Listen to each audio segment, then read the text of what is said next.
Hi, today I want to show you a way to model complicated filigree around a cylindrical surface. If you already have some experience modeling and you just want a solution, then the TLDR is that you cut the pattern on a flat plane and use the bend deformer to wrap it around your cylinder and then extrude the pattern. The idea is not that different from wrapping a texture around the cylinder and then maybe use it in ZBrush to pull out a displacement map. And you might be wondering, why not do that instead? And the answer to that will have to be a discussion between you and your lead modeler with regards to pipeline budget and time. And with that said, if this had been of help to you, please like the video and leave a comment so that others can find the video and maybe you'll help them out too. If you're still here, then let's go into this in more detail. First, you go to the cylinder you want to wrap the filigree over and find the circumference of the cylinder. Maya has a number of measuring tools, but the simplest solution here is to use a universal manipulator tool. And the hotkey for that is Ctrl+T. You'll create a bounding box around the cylinder and you will see a little number beside each axis of the box.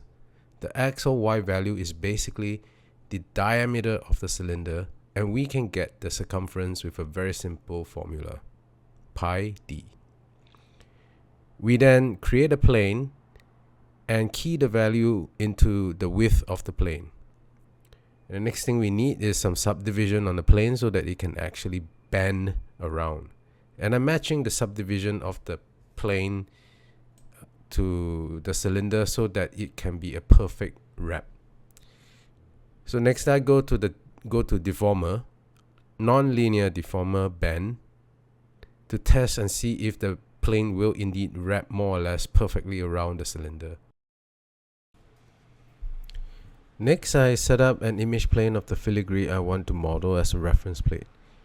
And you can see that the image isn't quite enough to cover the whole plane, but that's not really an issue because we can simply repeat the plane, the pattern, and then move it across to the other side. We'll cut the plane in half and make an instance and snap that half of the plane to the other side. This is to reduce our workload. And the reason I'm using an instance rather than just duplicating it across is to make sure that the two sides can meet up in the middle.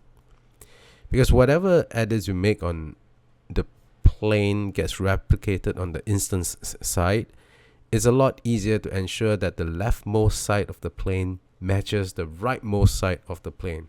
And if that sounds like too much words for you, just think of it as like making a tileable texture.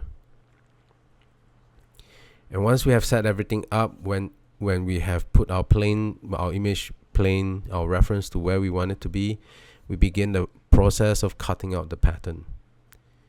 And first I begin by adding a few edge loops across the plane, and this is to give me some supporting edges when I'm using the edge cut tool. I don't want to have a single face with too many cuts because it makes a really complicated face, and complicated faces tend to bug out in my experience. And at this stage I wouldn't be too concerned about matching the curves. We just want to lay down enough points to get a general shape and to remove excess bits of the plane away, and then as you keep working, the shape will begin to resolve itself and it'll be easier to refine the shape later on. It's not difficult work, it's just very long, so save as often as you feel you need to, because nothing sucks more than having to redo when your Maya crash. So now I have the shape more or less cut out, and I want to just make sure that the shape can meet the other side so that eventually it can be combined into a single continuous mesh. So I zoom all the way in here and then I cut out the rest of the distance which the image did not cover and cut it all the way across to the end so that it meets more or less where the other side of the mesh is going to be. Just keep in mind that this is remember that the planes are instances, so that although we can't see it because I'm so zoomed in, whatever I do on this side gets replicated on the instance mesh. And after that, it's time to clean up the mesh. Make sure they're all in quartz. Cut the supporting edges in a way that flows with the shape. It's important to keep the faces as even as you can and to have enough spans so that when it bends smoothly. And because I eventually plan to add more subdivision to this, I also add caging to the shape. Now, I did make a mistake right at the beginning, but I'll explain the mistake when we get to that section. Otherwise, I would urge you to double check and make sure that your mesh is clean right at this stage, because the whole reason why we're doing all of this on a plane is that it is so much easier to correct mesh errors and move vertices around on a flat surface than it is to do so on a round surface. When you try to edit your mesh on a round surface, it's very easy to get a wobbly shape, and it's very difficult to get back that smooth round surface. Here I have my filigree all cleaned up and caged and ready to wrap around the cylinder.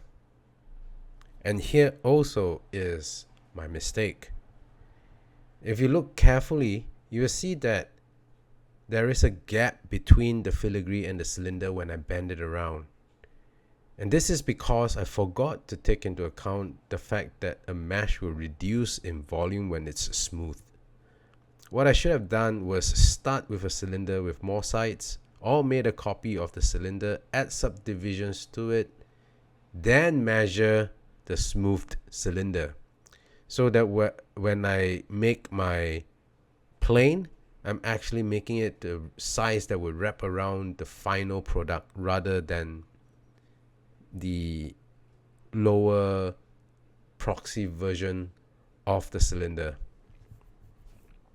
So because of that mistake, my choice is to either redo the whole thing, squash the filigree on the x-axis, but that will also change the shape. And if you're handed a design in a team and your shape is off, it is a possible kickback.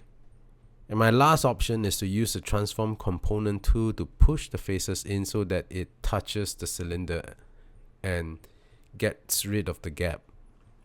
And what the transform component tool does is that it will move faces, edges, and vertices along their normals instead of the world axis. It's a little bit like when you extrude and pull the faces out. If you recall, you'll be able to move them along their normal axis as well. It's a very handy tool, but it's got some limits, especially when moving in like this and when dealing with corners, because edges that are too close to each other can crash into each other.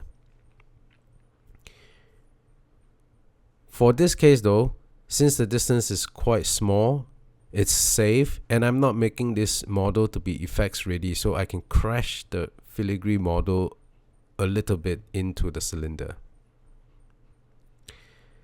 And that's the end of this video. I hope you found it useful. If you have, please like the video and leave a comment so that others can find it as well. And I'm always looking to learn new tricks myself and keen to learn from other artists. So if you have a different and cleverer way of getting this, please leave a comment in the section below and let me learn from you.